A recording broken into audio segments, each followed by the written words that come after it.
Yo, what up? Welcome to another episode of the Oakland Warriors podcast. I'm Patrick. This is the second part of our season in review with me and Aram in Toronto. Picking it up right here and enjoy.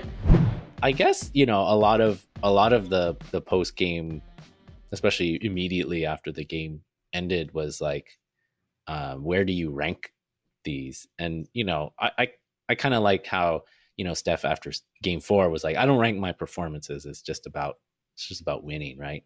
Mm-hmm. But how would you rank your finals? I mean, for me, and as we've talked about before, like it's obviously a discussion between this one and the first one. Yeah. The KD ones, as much as like I love KD, I still support KD. Like all the people who are going off on KD on social for random stuff, like I just don't get it. It's weird. But those, and like we talk about being robbed to some extent of peak Steph in his late 20s because just him running this team and how we would have traded the two KD ones for the 2016 73 win title. You know what I mean? I prefer that one because it was just like so homegrown and it meant so much. And it's tough to say because like a couple days ago after the game, I said this one is my favorite. And it's a different experience, right? Because back then I wasn't podcasting after every game. And so I was just so like tired. And I don't know if I was able to fully appreciate the moment, when I'm like writing down notes, and trying to figure out what to say and trying to figure out how quickly I could turn around and edit. But it's a toss-up between those two. And right now, a couple of days after they've won, I will still say this one because of the adversity, because of just all the storylines. I mean, beginning of the season, I was like, there's so many storylines with this team, and they all kind of came to fruition. Whereas the first title for me, it was very much like, I can't believe this is happening. Oh my gosh. Yeah. This is so crazy. Yeah. This is so exciting. This is all like found money, and they were so good that whole season. We're just like, oh, I would love to see this. I would love to see this. They're battling the Grizzlies for the best record all season long. And they got 67 wins and then they beat LeBron. But like, it was just like, that was fantastic. But I think this one is a little bit more because of Klay, because of Steph's injuries, because of Draymond, like just being who he is and trying, like seeing who these guys are now. And then all of a sudden what this could launch into potentially, that's why it means a ton for me. There's a part of me that wishes like I didn't have to do the podcast during the finals and I could just have experienced it straight up and just like celebrated without thinking about all these other extracurriculars in my head. But right now, I'll say this one. Yeah, I mean, it's tough. I mean, first, the 2017 one is special in that, like, that team was incredible. Like, the top 4 players on that at that time in their careers, like that was high-level basketball was being played at that point. Very high level. So that was special in that sense. But and yeah, I would also agree that, and there's probably recency bias too, right? Because like 2015 feels so long ago. But this one feels special because the core, they're older. They didn't know if they could do it again. We're older as fans, as people, right? Yeah. And we didn't know if they could do it again.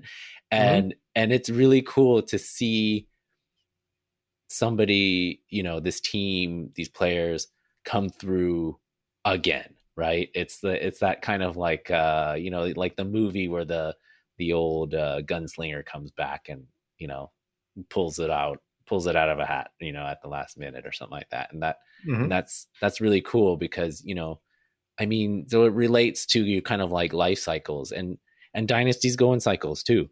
So this, I don't think this is the end of it, but maybe we're just in the middle, but they do definitely have a trajectory. And this was an amazing part of that trajectory. Like to reestablish it as a dynasty first off, and then also just to be like, hey, this is to be continued. So that's what's really great about it. I mean, the 2015 was an amazing first act of that story, but it's awesome that this story is still being written by these guys who like we can still believe in, right? And that just feels so good. Yeah, and it's a interesting point because like the 2015 one launched, the dynasty, and then this one will potentially launch that extension Mm-hmm. of the dynasty. And I think that with the first one, I mean that one's just so special, right? Because it's so it, there's that innocence, right? Yeah, totally. And the obvious narrative of this one is like it's like a Rocky movie, Yeah. the old dude getting back up to fight back, and then we always talk about narratives is what we do, but like like it's like these 5 years and these 2 years, and then if they lost again this year, I mean, just the meaning of winning, because we had talked about this over text on episodes, how if they lose in the finals or if they lose in the playoffs somewhere, it's always like, well, you should have traded for so and so. You should have traded like the house for everybody else. And we were against that for so long. And honestly, it feels good to be right about it. Yeah. And I think that if the Warriors lose, then it's like they're old. If the Celtics lost, it's not their time yet. They're too early. They weren't experienced enough, and that ended up being the narrative, right? They lost, and that's what people are saying about the Celtics. Tatum, he'll be fine, but he just needs to learn how to play against these crazy defenses or whatever. But it's fascinating because if they had lost, it's like they start moving pieces, like any team that loses, right? It's always like, how do you get over the hump, right? Yeah. And so maybe you see some of the young guys get moved, or maybe you see them move off of Andrew Wiggins and everything. But now it's like, oh, and we've seen from the Warriors' first title, and we've seen even from like the Phoenix Suns being in the finals, how that translates to the younger guys, the new guys who haven't been there before. And I'm looking forward to that, like how this affects them. Granted, like Kuminga, Moody, Wiseman, of course, didn't play in the finals, but just being there and being that environment and seeing what it takes to get to this level. I mean, we talk about Wiggins having inconsistency in Minnesota in terms of like the front office and the coaching staff and the head coach. Seeing now what it takes to get there and win. I mean, these young guys are seeing it in their very formative years, and that excites me even more. That's what I was hoping for when I was like, I think the Warriors can win the finals, this year.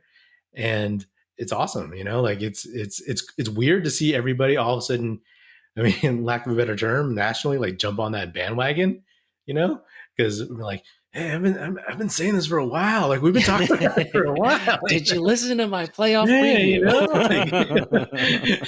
But it's very satisfying, and I look forward to seeing how it continues to grow, because it's that homegrown talent. It's the that we've always loved, right? Like the drafted dudes, and I said this on I think the last episode, but I'll say it now, and I think I even texted this to you like a couple of weeks ago. The guys under contract from the Warriors are Steph, Klay, Draymond, Wiggins, Poole, Kuminga, Wiseman, and Moody. And I think I asked you, like, is there a better top 8 that's actually signed right now? I don't know. I don't care to look it up, but I can't imagine. There may be a top 2 that's better, but no one's going to have that much talent, from 1 to 8 in my opinion. And like that is exciting because even in that group you have the vets, and then you have the guys like Wiggins, and even though Poole just turned 23, he's proven that he can do stuff. And then you have Wiseman, Kuminga, Moody, and it's like these 3 different clusters of ages, which has proven to work for them and could be even better in the future. Yeah.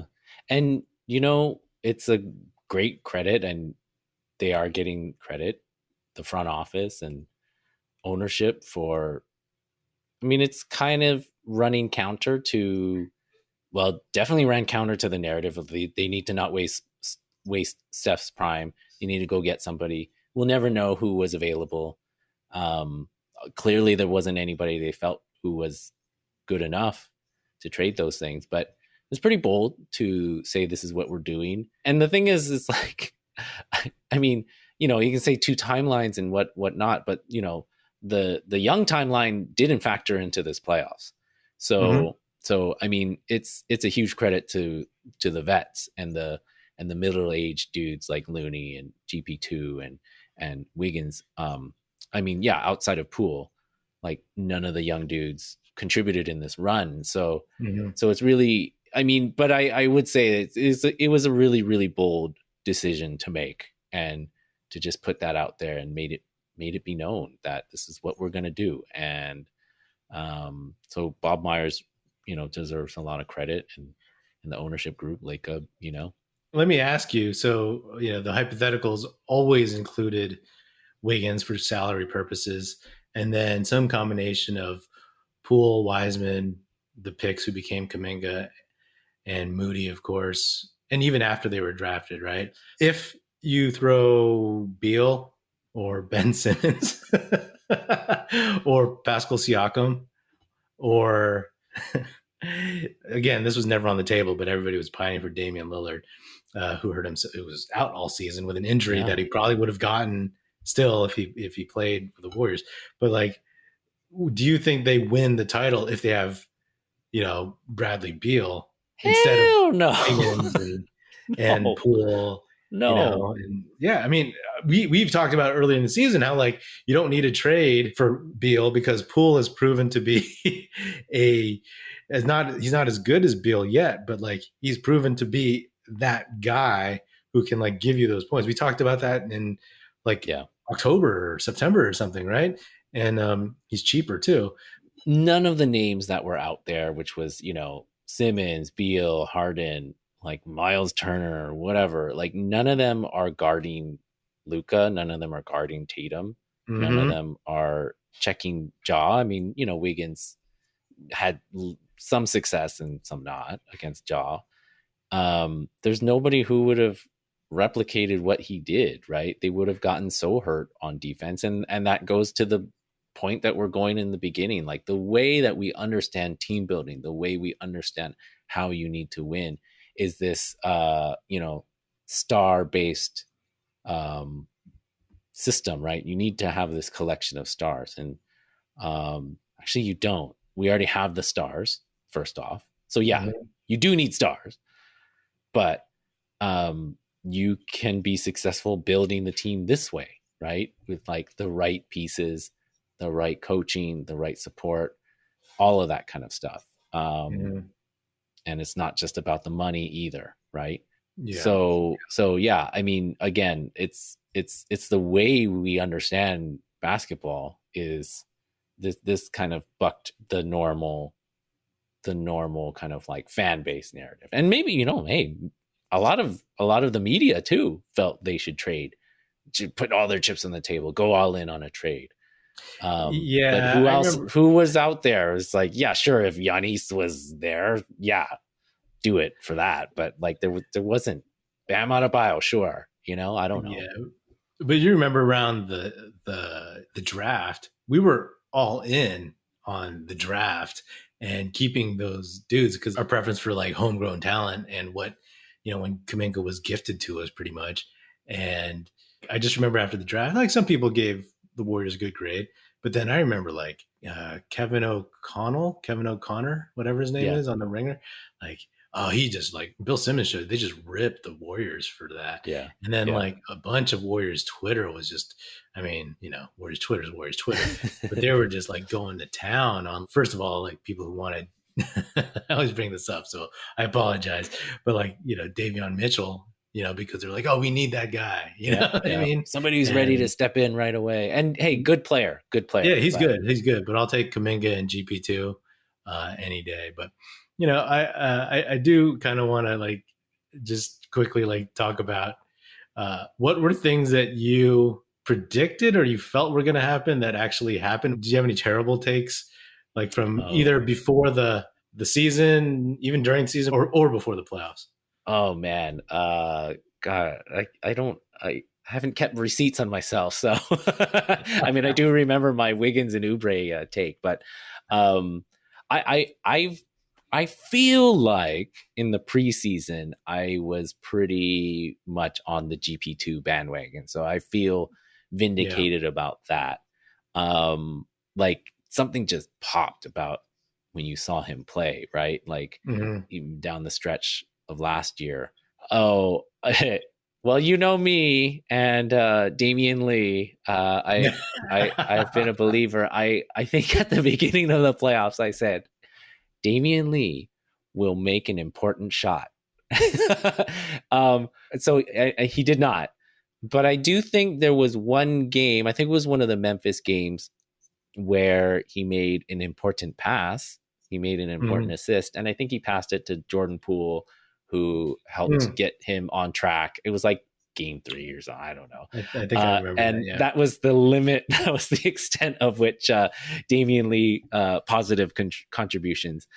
Great dude, good veteran to have at the end of a bench, but didn't make the contribution that I was expecting. Yeah. So that's maybe a deep cut of disappointment. But you know what? I don't. Yeah, the beginning of the season was a long time ago, so I don't remember what we talked about at the beginning of the year.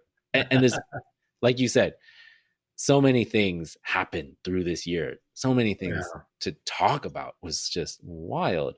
And it was a super interesting year. I mean, actually, the fact that you had this amazing, they got out of the gate really well. Klay came back, and that was, a thing. And then, yeah, all the injuries and poor play down the stretch. So there was definitely a lot of things to pay attention to. They were never on after that first 20 some odd games. They were never on cruise control. It was always uh, something that had to be figured out. What about you? Did you keep any receipts on yourself on some of your bad takes and checks you're cashing, I guess? Not intentionally, but it's like when you talk about this team nonstop for how many months has it been, man? Like 8 months, 9 months? I don't know. Since October or whatever, right? Yeah. Obviously, even before that, we talked about Kuminga and we knew how good he could be. And even after his first G League game, I talked about him being like a Kawhi type player. So when that started going around, I was like, oh, okay, cool. Then I got that, I feel good about that, affirmed when Steve Kerr made that comp. And honestly, just like the idea that the Warriors, like I said previously, if they were healthy enough, I like their chances, especially because there was so much parity. There was no singular dominant team. And even if the Suns were still there, I liked our chances against them. Mm-hmm. So just feeling that, because when the Warriors were playing badly, even though, Poole was playing well in the final month of the regular season, as somebody said to me, is like, oh, I don't think we have enough, I mean, during March, I was just like, are we all like prisoners of the moment, right? Like Mm-hmm. how fans can be, where it's like, oh, we've lost a few in a row, like we're terrible. But it's like, no, like this isn't our whole team, you know? Yeah. And the question was for me, it's like when they're whole, we could beat anybody, but also when they're whole, they haven't proved consistency, and that could be what takes them down. And that's what I was feeling in the first few games of the series. Like the Celtics were good enough to take advantage of their mistakes, and they were so mistake prone during the regular season. Their Mm-hmm. greatness, Steph could put them over the top. You know what I mean? Like a good game from Poole could put them over the top.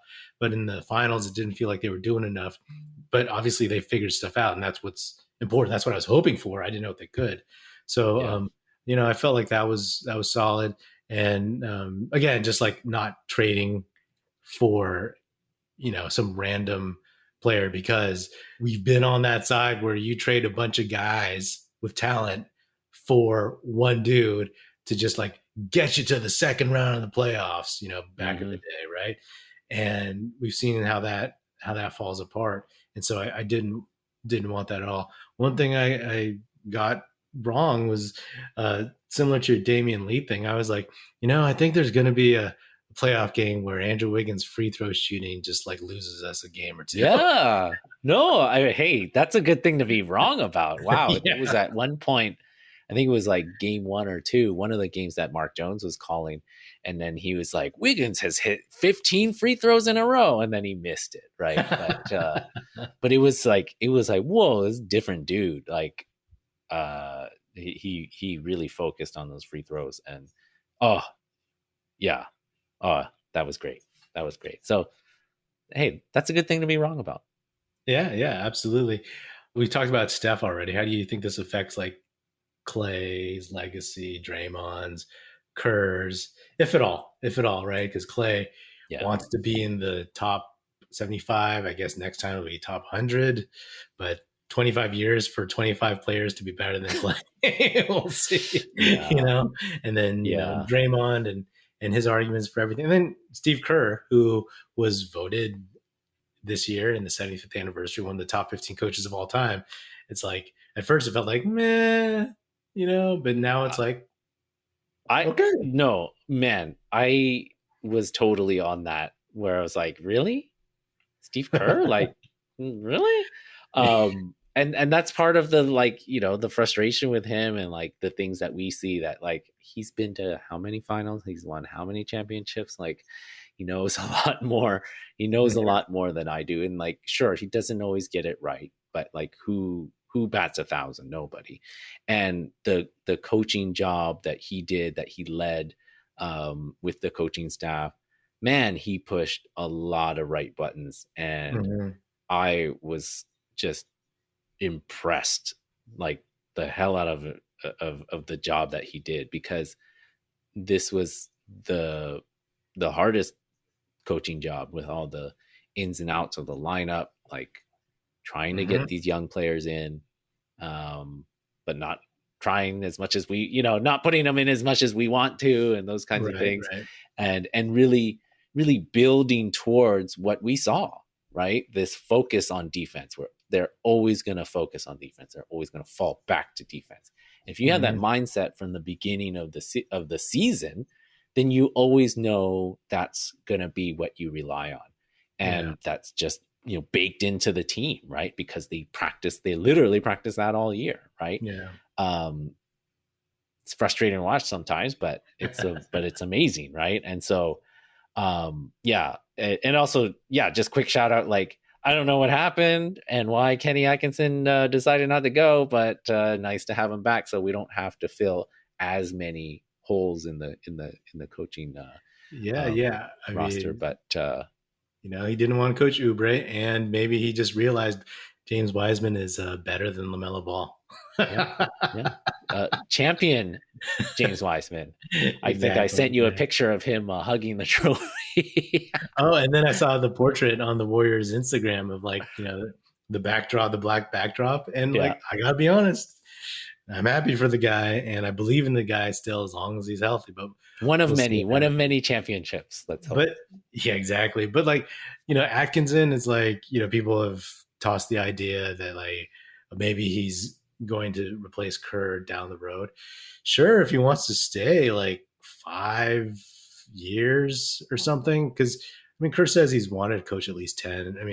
What, he's at like 8 now or something. So maybe, but like, who knows how he'll feel. Obviously it depends on like how it goes with the core 3 guys for the next few years, and if he wants to go out with them. But I also just think like you just want a title, and the opportunity to learn, and also just be that guy, be the top assistant instead of, without having Mike Brown there. I'm not saying that there was strife, but it's like you just get to be the guy, and you have all this talent, right? That we've spoken of it. He can become homies with Wiseman, Kuminga, Moody, and Poole, and then all of a sudden he takes over, and they're good to go, right? Yeah. Because his whole thing was he's great at developing guys, but then they tune him out or something when they get older. So, but that just goes to show you like how, I'm sure they open up the checkbook too, but sure. That might be the main thing. So we could just leave the conversation at that. But it's a great place to be for him. And I'm excited to see what he can do with some of the younger guys offensively. The more continuity, the better, because you want a championship. And yeah, I mean, a lot of just to your original question, it's like a lot of legacies getting bolstered and burnished and whatnot. And I don't know that people will more appreciate Draymond. I think he's just too gets people's goat a little bit too much. But obviously hugely popular too. Klay, I think it still remains to be seen.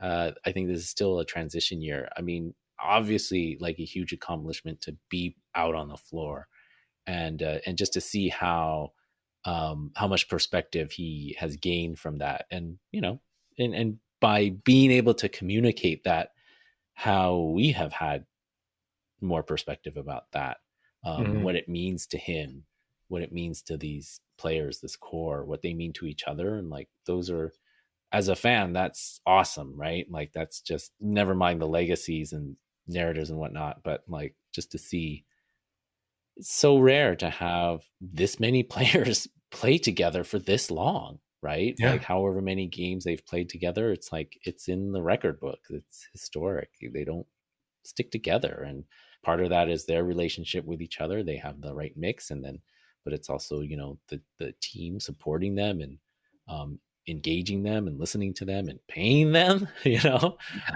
a lot of credit to go all around. Yeah. And just, again, like the idea that this is the paradigm that the young dudes who are, 19, 20, 21, and even Poole 23, that they see not just the work that it takes, but how it all works. I mean, part of the reason, I'm sure, that I was always like, oh, as long as the Warriors are healthy, they have a chance. I think, like, the tempo of the season, all this, et cetera, and kind of knowing how, or hoping how it would unfold, is because of the way the Warriors have gone to the postseason so many times, right? It's like, if you just want to talk about Andrew Wiggins again, it's like, in that environment, it's like, you play your 82 games and most likely that's it, right? And with this Warriors team, it's about like this canvas, and it's like, okay, here we're doing this, and then this is where we're working on this, and then at this point, it's kind of like the dog days that we always talk about, and then it's like, lose some games maybe, but whatever, and then at the end, let's like ramp it up and then focus on the real season, right? In a lot of ways, like, that's how I looked at Iguodala's health, right? It was like more important to have him for the playoffs. Obviously, he was hurt and didn't play much. It was a factor on the bench, of course, but that is because the Warriors' deep runs, Steve Kerr's, how he communicates about a season and how he talks about what they're trying to do. Granted, it doesn't land well with the fan base a lot of the times, like the we're not going to chase wins, or, we're fine, or, like, I agree with you, Kerr now, to me, deserves being in that top 15. Yes, he was blessed with talent, but so was Phil Jackson. Phil Jackson never coached a bad team at all. Pat Riley, Red Auerbach, you have to have talent. And exactly. There's plenty of teams that have talent and they don't do anything. So Greg Brooklyn. Popovich, he fired Bob Hill the year that they got Tim Duncan. He became and called himself his coach, right? Yep. So, like, it's not his fault that he was blessed with talent, but he definitely made something. And then this most recent one, to me, like, definitely solidifies him as like a guy who, like Phil Jackson, is a good kind of communicator, understanding of egos and management of team personalities. And then also, with help from his staff, able to come up with some adjustments along the way. He was great, which is, that's more important than not going to like more Steph pick and rolls in February, Yeah. Well, thanks for being on the show, man. Thank you for being on the show so many times during the season, 3 hours ahead, watching games late, and, just being as engaged and speaking as intelligently and eloquently and as informed as any Golden State Warriors fan that I know. Well, thanks for having me and having this forum to talk, and just like providing this space for this Warriors fan community to be fanatics and be crazy about the Warriors and just like enjoy things like this that you don't expect, and another championship season. So thanks. Yeah, man. And it's not like you're going anywhere because, we're going to do like a draft episode. Let's go. Too. Anyway. And I also want to thank the fans and the listeners out there. I appreciate you all. The listenership grew during this season, and that means a lot. And I appreciate y'all's feedback and your ratings and your comments and all that stuff. So we're still going to be here during the off season. I hope you tune in, and we'll see you then. All right. That is another episode of the Oakland Warriors podcast. Be sure to subscribe wherever you get your podcasts. Feel free to hit me up on Twitter at Patrick Epino or at Oakland Warriors. Check us out at oaklandwarriors.com, and be sure to check out our YouTube channel, youtube.com/Oakland Warriors. Also check us out at oaklandwarriors.com, and be sure to tell your fellow Warrior fan friends to tune in and listen. The Oakland Warriors podcast is produced by National Film Society and is a part of the Basketball Podcast Network. And if you're so inclined, please do leave us a 5-star rating on Apple Podcasts and or Spotify, and leave us a nice review on Apple Podcasts. That would be hugely helpful. Thanks for listening. That's it. Music in this episode provided by Paper Sun. Special thanks to Paul Amardo for production support. See you next time, and go Dubs.